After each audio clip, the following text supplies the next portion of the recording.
मात्रै कति हेर्नु मैले खाली, आफूलाई पनि एउटा चस्मा किन्नु छ यसपालि।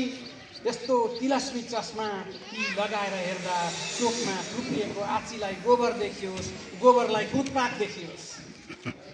आऊ आऊ 250 दलहरूले 550 थरीका धारणा मिसाएर नयाँ नेपालको सपना पकाए जस्तै खिचडी पकाऊ र छोराछोरीलाई खिर भनेर छकाऊ।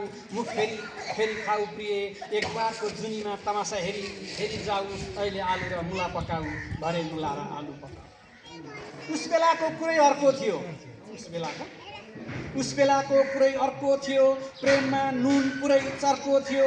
तिमी मलाई मेरो राजा भन्थ्यौ, म पनि होला तानी भन्थेँ।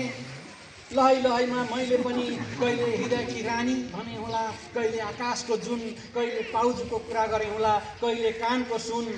तिमीले मेरो खुलिएको तालुलाई कति राम्रो छिपिएको आलु जस्तो भनेर प्रशंसा गर्दा, मैले पनि तिम्रो गालाको पोतोलाई कति राम्रो बादलको सोतो जस्तो भनेर खोकेँ होला।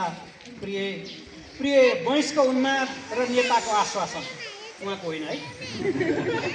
प्रिय वैंशको उन्माद र नेताको आश्वासन, जडेहाको अङ्ग्रेजी र बौलाको भाषण, केही सम्झिदेऊ प्रिय, एकै ठानिदेऊ मलाई माफ गरिदेऊ। लौ न भोक लाग्यो घरभित्र आऊ, मिठ मसाला हालेर मुलालाई मासु बनाऊ, मलाई उल्लु बनाऊ र थप्पडी मारेर रमाऊ। अहिले आलु र मुला पकाऊ, भरे मुला र आलु पकाऊ। अहिले आलु र मुला पकाऊ, भरे